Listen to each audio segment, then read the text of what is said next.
This is Office Talk with Annette Stepanian. What do insurance and a whole lot of giggles have in common? Well, you're going to hear a lot about both in this episode of the Office Talk podcast. In this not-so-legal quickie episode, I invited Nikki Luby of Excelsure Insurance to help clarify some of the mysteries surrounding insurance. Now, I am the first to admit that insurance is totally boring, even for me, and I read a lot of boring stuff on the daily. However, you'll find that Nikki is very refreshing. We laugh a lot. We talk a lot about what it is that you need to know as a business owner when you're considering buying insurance. And make sure to stick around till the end of this episode because I'm going to share with you how you can win a free VIP ticket to Wedding Wire World happening on May 1st and 2nd in Los Angeles. Wedding Wire World is a conference for wedding industry professionals, and I'm going to be speaking there all about the law and your wedding business. And I've been given a free ticket, and I want to pass it on to you. So again, make sure to listen to the end of the episode about how you can get your hands on that free VIP ticket to Wedding Wire World. And with that said, let's go to the show. Hey, Nikki, thank you so much for being here today. You are so welcome. I'm so excited for this. So insurance, it is probably not the most exciting topic in the world, but I know it's That is how everyone starts it. Because it's true. It's so funny because my husband and I have been going through and reviewing our different insurance policies. And I'm the one in the household that whenever there is like a 30-page boring document, like I have to read it. So I have been going through and reading our insurance policies. And I'm like, who reads this stuff? No, I'm right there with you. To be honest, that's almost everyone's reaction. And when we send anything over to them, it's like, I'm not reading this. Tell me what it is. Yeah. So in case people don't know what this episode is about, can you tell people a little about who you are and what you do? And spoiler alert, it might involve insurance. Of course. So first, my name is Nikki Luby. I've been with my company for a little over 2 years now. The name is Excelsure Insurance Services. We're out of Huntington Beach, and we specialize in commercial insurance. So that's pretty broad for someone that doesn't really know much about insurance, but I can just give you the kind of quick lowdown or quick insight of what we do. Yeah, I mean, the reason I wanted to have you on is that so many people, as they're starting out or maybe they're further into their business, they're thinking about, well, do I need insurance? And then it's like, well, what kind of insurance is there? And I mean, there's so many types of insurance. And I recently found out there's even pet insurance you can get. So, you would be surprised. Oh, my goodness. I'm surprised, but not surprised. Right. There's insurance for everything. So yeah, I would love for you to break it down for us. Kind of like give us what are the different types of insurance policies and kind of what do people need to be thinking about as they're shopping around for insurance. But let's take the first piece first. Totally. That's such a broad question, and we can go in 100 different ways with that. But just to kind of start at the top, insurance, honestly, when you and I think of insurance, a lot of people have the same mindset. And what the thing is, do you need it? That's the first question everyone kind of asks themselves. They'll even ask it out loud to me, and that question just cracks me up because in reality, and I think all people are the same with this, is when you buy something, you're expecting either a tangible item or something to look at or something to wear kind of thing. So when you're buying insurance, what it is you're buying a contract. So it's very hard, especially with the price of policies sometimes, it's very hard for people to justify kind of in their head, why am I paying so much for nothing? If you know what I'm saying, it's I think a lot of people can relate to that. So what we like to just say when we get that question is insurance is a necessary evil. We all feel the same way. We all need it, but it's just that feeling of not having anything in front of us, or even having, like you said, a 30 to 100 page document. I'm not going to read it. What do I need this for? So, kind of just to start off that, we totally, I mean, everyone in the insurance world understands. And what our job is to kind of explain and help people understand. Because then there's some people on the total other side saying, oh my gosh, we need every single policy and every single this. And it's like, you really don't, but let's help find that kind of common ground. So, to go to your question about what, a new startup business owner needs. I mean, the first two that pop into my head right off the bat, and it's just easy to explain, is workers' compensation. Obviously, if you have employees in the state of California, and most states, you are required to have this policy in place. And we can get into deeper kind of different scenarios because there's always someone that wants to go around that rule, but I can tell you which ways to push and which ways not to. So that's number one. And then number two is general liability. General liability, the rule of thumb, or the easiest way to explain what that is third party property damage or bodily injury. Do those names or those terms sound familiar to you at all? They sound familiar to me, but in case it doesn't sound familiar to the listener, can you explain what they are? Yes.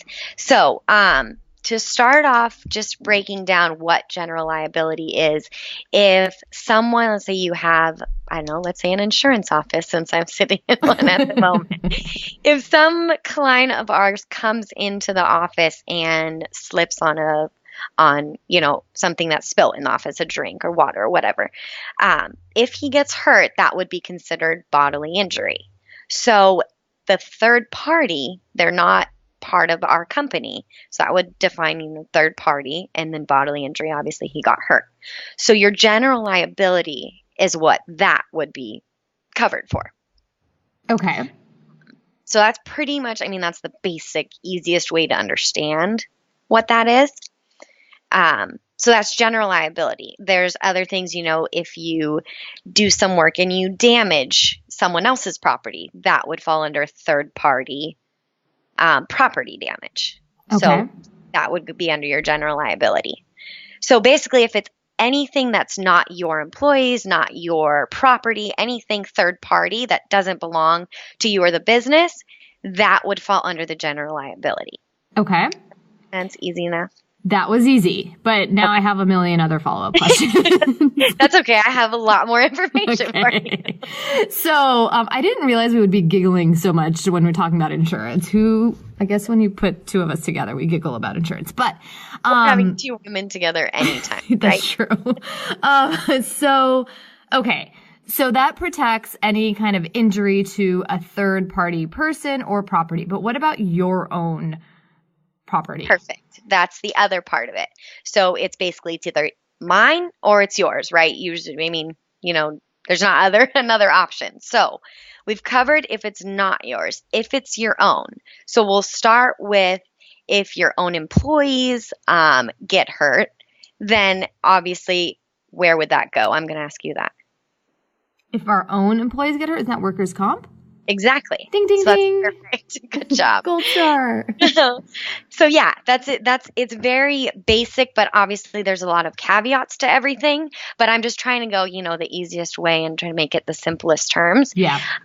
So yeah, if any employee were to get hurt while they're on the job, then that would be under your workers' compensation coverage. That's why a business owner purchases that, to protect all of his employees. And God forbid something were to happen, then there's coverage there in case a really bad accident, then there's enough limits there too. Oh, also not limits, I apologize. Workers' comp, just so everyone knows, there's no limit. So if it costs millions and millions of dollars to help one of your employees, there's no limit. They will keep paying until that person is either back to work or this and that, but the adjusters will go through all that. But just to let you know, there's no limit if an employee gets hurt and they need a bunch of medical attention. Is that true only in California or nationwide? I believe it's nationwide. Don't quote me on that, but okay. I'm 99% sure it should be nationwide because that's what workers' comp is. So something to inquire about when you're getting workers' comp. So a lot of my listeners are working from home. So they have a home office and they're probably, service-based businesses, some product-based businesses, but they're really not seeing clients or people or employees coming in and working from their home office. What kind of insurance, if anything, do you recommend for those types of businesses? When you say working from home, what first comes to mind is a lot of contractors. Now, when you and I think of contractors or anyone, we think of the painter or the plumber or things like that. But people that are working from home, no matter what they're doing, what that basically means is they don't go into the office or they don't have a bunch of employees coming to their house and obviously sitting at a desk and working. It's usually just them and maybe one other person. Is that kind of what you're referring to? Exactly. Okay, perfect. So a lot of times, I can kind of be all over the place here, but I want to go back. I know your brain is just firing. You're like, so much to talk about insurance, but yeah, let's take it one step at a time. So since you brought that up when I mentioned contractors, and back to general liability, there's something that's called a business owner's policy. Now, that is a very basic, typical policy that a business owner's policy has general liability and property. So there's two line of coverages in the business owner's policy. Okay. So why I'm bringing that up is because a lot of contractors, they don't want, or I guess not want, but necessarily need property coverage because like you said, they don't go into the office, have a bunch of computers, have a bunch of desks that, God forbid there was a fire or something would, get rid of everything and they want replacement. Does that make sense so far? Mm-hmm. I don't want to lose you.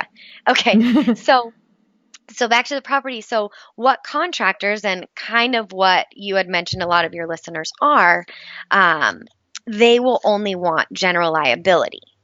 Now, the reason for that is, there's many reasons. One, the property isn't as important to them because in my example, painters or plumbers, those type of contractors, they work out of their truck.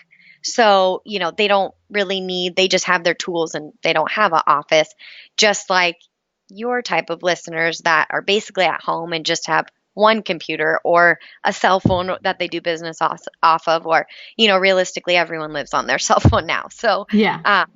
A lot of times they're like, I'm not going to pay this much for property coverage when I don't need it. I work at home. Okay. So the first thing to answer your question would be the general liability piece. And going back to also my example, when I said the third party, that's basically what general liability covers. Third party, now you had mentioned they don't have clients really coming in. Yeah. So a lot of times people are going to say, I don't even need general liability if it covers third party. I don't see anyone, That would be my first thought. Now, the reason a lot of times these type of businesses will need general liability is because the famous thing that everyone knows, additional insureds. So we get kind of that moan and groan from a lot of our clients. Additional insureds are... and maybe you can explain that, about what that is as well. Additional insureds are even alone an hour topic, so I'll make it quick for you. Yeah. But a lot of times when you're working with an outside company, they want to make sure that they're protected. So what their job is, if they're hiring you, or, like you had mentioned a little bit earlier, that you maybe have photographers or event wedding planners. Right, exactly. So the reason for that, and I'll give you an example because a lot of times that's the easiest way to explain it.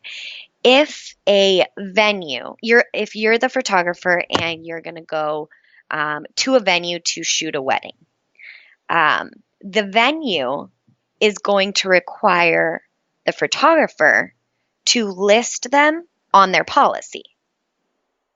Mm-hmm. So with that, what that means is, let's say something bad happens at the wedding and the venue says, that none of that would have happened if the photographer wasn't here. Mm-hmm. Or, it wasn't our fault. We didn't cause that accident. Or like I said, if the photographer wasn't there, then obviously none of the situation would have happened. Okay. So, if this gets too details, totally stop me and we can kind of backtrack. No, it's good. I'm totally following. Okay. Perfect. So, with that being said, the venue so something bad happens and the client, so not the photographer, not the venue, the client, gets hurt. They're going to go to the venue and say, look what happened to me. This is all your fault. I'm going to sue you, blah, blah, blah, all the whole 9 yards. The venue then wants to be able to turn to their insurance and say, take care of this. That's why everyone buys insurance, right? And God forbid something were to happen. Mm-hmm. But in reality, it wasn't the venue's fault. So they don't want their insurance to take care of it, because then the claim's going to go through their insurance and then they're going to raise their rates and the whole spiel. So that's when they turn to the photographer's policy and say, look, you name us, because if something were to happen, we want access to your general liability limits. Okay, so it's kind of like the venue gets put on the photographer's insurance, so it covers any claims that might come up that were caused by the photographer while on the venue. At the venue. Is exactly right. Okay. Good teacher, good student. I'm telling you, I'm racking up those gold stars. Okay. So that totally makes sense. And we do have a lot of listeners who are folks who are in the wedding or events industry, and they are going out to another property to perform their services. So you're saying general liability, in that sense, makes sense for them to have. Exactly. Okay. And the reason is, what it is a lot of times these venues or these places that want to be listed on their policy, they won't let the photographer get into the venue without providing a certificate. Okay. So we get a lot of calls saying, I just need to start some work and I need to get this policy only because they're requiring me. Because a lot of people say, I work at home. I don't want to pay for that. No one's coming on my property. So can people just get it for that one event and then cancel it? They can. Yeah. They can. There is special event insurance that. Of course there is. Yeah. Literally, I'm looking just at right now, there's speaker insurance, there's phone insurance, there's literally any What's the most ridiculous insurance? Well, maybe I shouldn't say that. I don't want you to get in trouble. What's like the most surprising insurance policy that we could get? Just for fun. I'm just curious. No, that's funny. That's a good question. And people have asked me that, and I feel like we've steered away from it, and I don't know if I've ever answered it. But okay, fine. I won't put you on the spot. But no, I'll have to get back to you on that because that's a funny question. Okay. So general liability insurance, you can get it on a event by event basis. But what if you're someone, let's say you're a graphic designer and you're working from home, you're not going out to somebody's, venue or site, you don't have employees, nobody's, you're not too concerned about losing your computer. Your main concern is, I don't want to get sued. Right. Is there any type of insurance? Maybe they're a sole proprietor, so they don't have an LLC, entity to protect them against personal liability, but they just want to cover their booty in the case that they get a really disgruntled client who wants to, I don't know, sue them for big bucks. Okay. I can't imagine a scenario where that might happen, but just in case, that's where they're thinking. Is there anything that you think they can get or any insurance that's available to cover that kind of claim? That is a really good question. And I get that question in some form, kind of in different ways. I feel like pretty often. Okay. So there's also, and I touched base on this, just to give the viewers a little bit of background where you and I met. When we went to the special events, conference. There you go. Conference.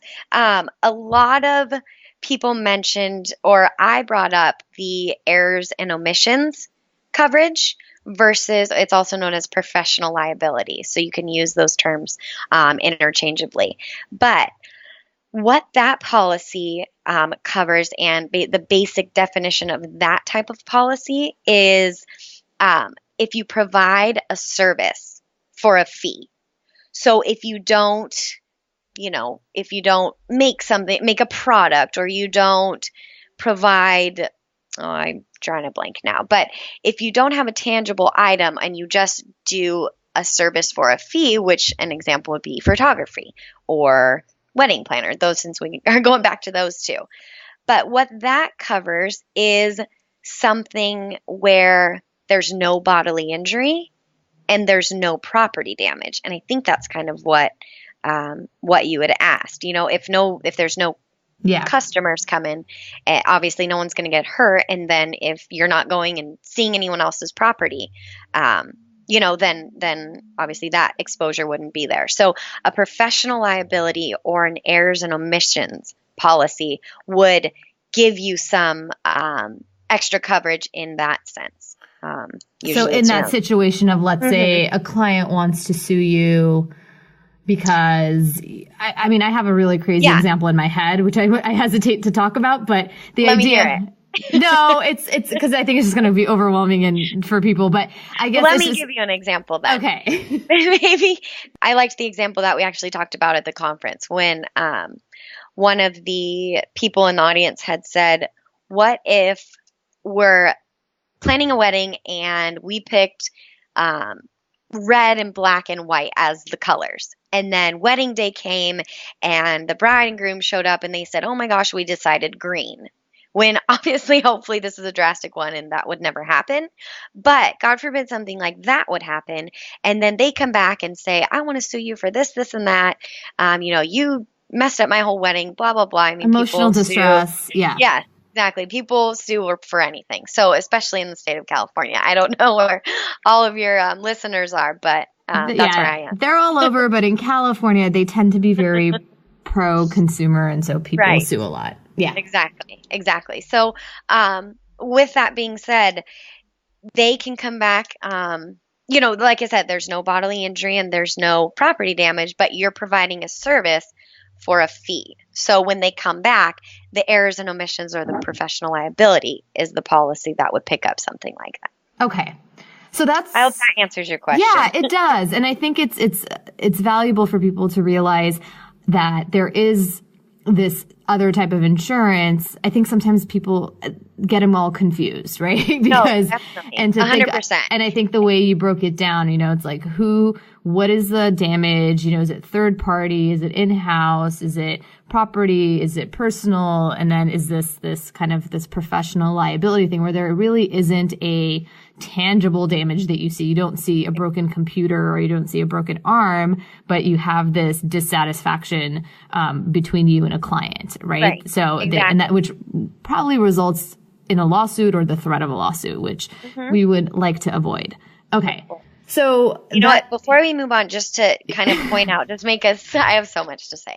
I love it. I have just kind of a bottom line and what to always remember. The general liability is what everyone will require. And when I say everyone, venues or people that you're going to do work for, things such as that. But in reality, nobody brings up the professional liability because the professional liability is what's going to protect the photographer or the wedding planner or the event planner.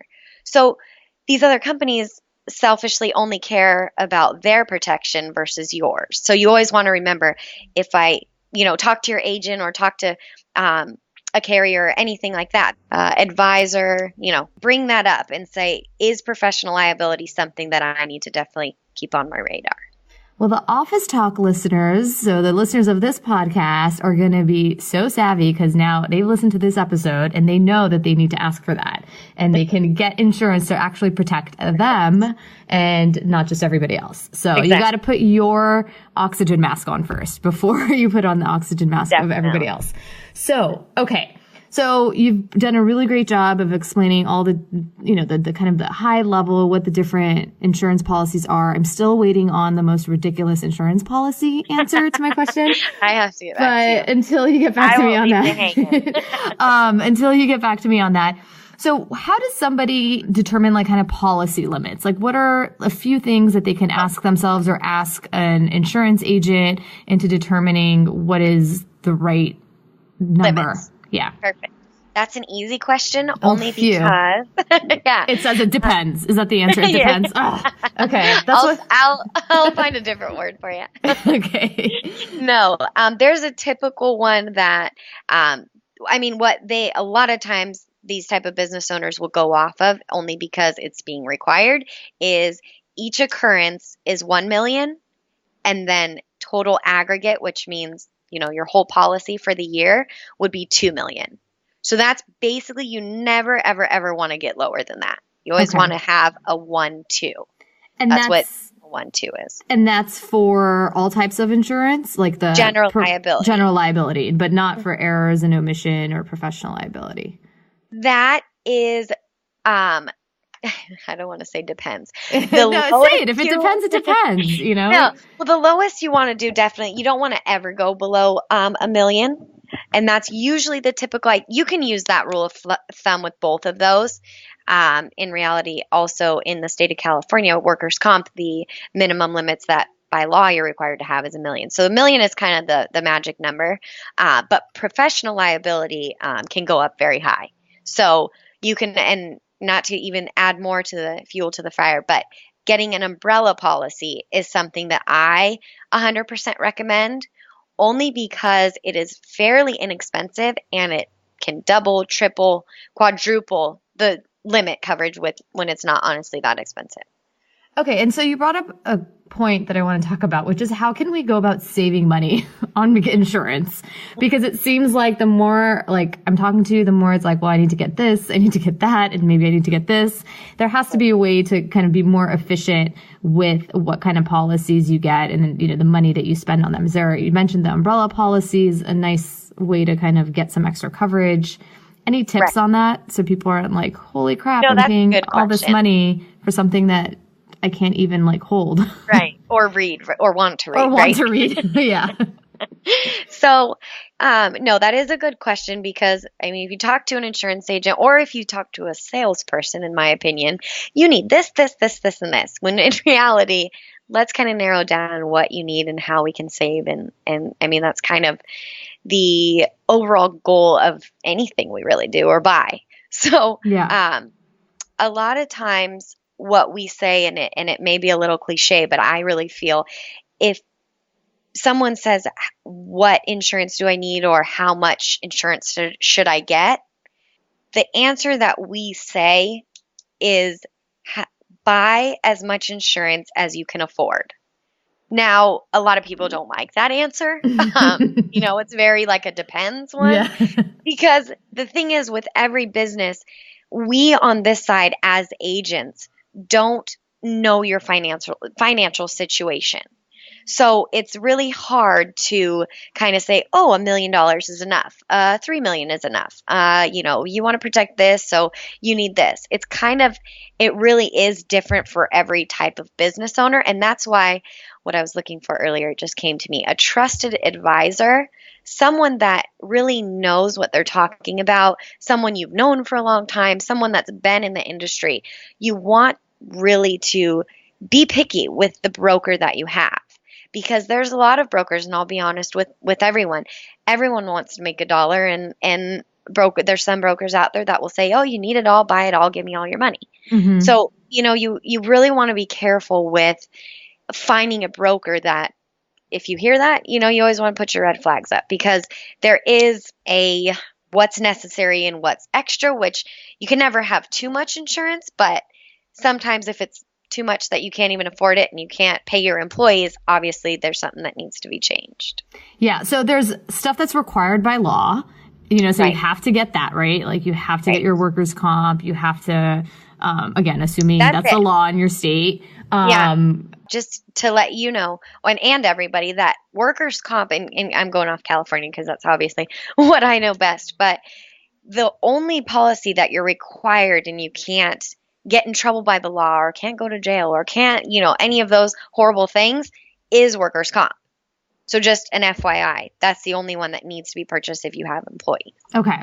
So whatever is required, so workers' comp in California, maybe, I don't know if other states have other requirements, and then I think it really comes down to like determining your appetite for risk. Exactly. Right? Well, So what we like to say is exposures. You want to be covered. You want to be covered as much as you can and in the correct way. I mean, a lot of people, not a lot, I shouldn't say a lot. Some people will feel very strongly about professional liability. And if you're not doing a service for a fee, that's not necessary. Does that make sense? Yep. So there's you got to find that middle. And that's why, I mean, we as agents don't expect all of these business owners to know every single certain kind of, which way or what's exposure you have. And that's why you have kind of that middleman, especially with business owners. Agents we wear a bunch of hats because we're what I'm sure a lot of you know, but we work with many, many different carriers, and then we work with obviously many different clients. So our job is to do what's best for the insured and match them up with basically the strongest or the most suited carrier, if that makes sense. So what are some things that people could look out for when they're trying to determine what insurance broker to work with or agent? And is there a difference between a broker and an agent? No, same thing. Okay, I just was like, wait. Should have used one. No, I was just confused. So what are some things that people could look out for when they're trying to determine who to work with? I mean, a lot of our clients, typical word of mouth, a lot of our clients will either refer us business or will refer people to us, vice versa kind of thing. They'll go to their friends or they'll have us reach out to them. So if you know someone that's worked with that broker for a long time, obviously that's always a safe way to go. If you really have no idea kind of who to go to, I would always do my research. I mean, we specifically spend a lot of time with our website. We just recently realized, not just recently, maybe a few months ago, realized that we are growing so quickly here at Excelsure that our book of business or the size of our clients are getting larger. And these larger clients and larger businesses don't want to just go with some brokerage that no one's heard of. You know what I mean? It's kind of, it's like that with a lot of businesses. I mean, you don't necessarily want to eat at a restaurant that you never heard of. Sometimes it's great or sometimes, but there's a lot of that. So do your research. Look up online, look at Yelp, look at, different things that somehow gives that agency credibility. Like I said, I hate even admitting this, but there's a lot of agencies that will do things incorrectly, will, just want to get your money, not to go down the wrong path, but you always want to be careful of that. And I just wanted to say it up front because you want to find an honest agent. And if somebody has already worked with that agent, that's always your best bet. Hopefully that answers your question, but it's definitely important to find someone that you trust. Yeah. Which can be me.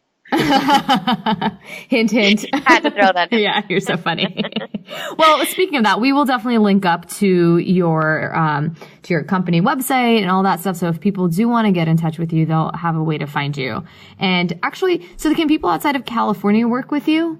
They can. Okay. We have licenses in different states, and if we aren't licensed in that state, then we can easily get it. It takes 2 seconds. So. Okay, great. So is there anything else you want to add before we wrap up? Any kind of like burning insurance tips that you want to share? It's so funny because I was so excited about this and also the conference the other day, and part of me, of course, is like, what am I going to say? Like, I do this every day. I don't know if I have enough to talk about. And then I get to it and I'm like, oh my gosh, where's the time? I have so much to say. So it's just funny. But you've found a good niche for yourself when you're like, I just can't stop talking about insurance. Right, I don't know which way to go. I know, and it's insurance of all things. It's so funny how interesting to some people it can be. Yeah, well, you get it when you get invested in something and you're doing it day in and day out. You find, it's part of you. It's part of what you think about, and so that's what you talk about.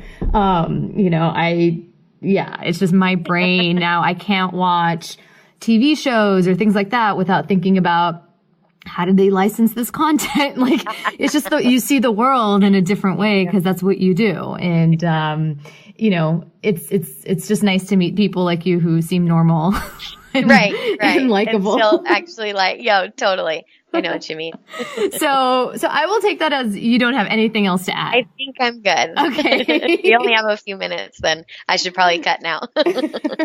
So anyway, well, with that said, then I just want to thank you so much for being here and enlightening us with all your insurance knowledge. I'm excited for people to get this information and hopefully get some of their questions answered. Perfect. Awesome. I'm glad I could help, and I really appreciate being asked to do this. This was exciting. Awesome. So there you go. I hope that was a pretty entertaining conversation about insurance. And more importantly, I hope it gave you some insight and really helped clarify what feels like an awfully confusing topic when you're starting your business. If you'd like to learn more about Nicole or Excelsure Insurance, head on over to the show notes at AnnetteStepani.com/podcast/32. And as I mentioned at the top of the show, I have one free VIP ticket to Wedding Wire World happening on May 1st and 2nd in Los Angeles. To enter to win a free ticket, head on over to the show notes again at AnnetteStepani.com/podcast/32, and you can find all the details there about how you can enter to win. You can also use the code Annette2017 to save $50 off your ticket purchase over at weddingwireworld.com. And if you're already going to be there, let me know because I would love to meet you in person. So with that said, my friend, I hope you have a fantastic day and I can't wait to talk to you later.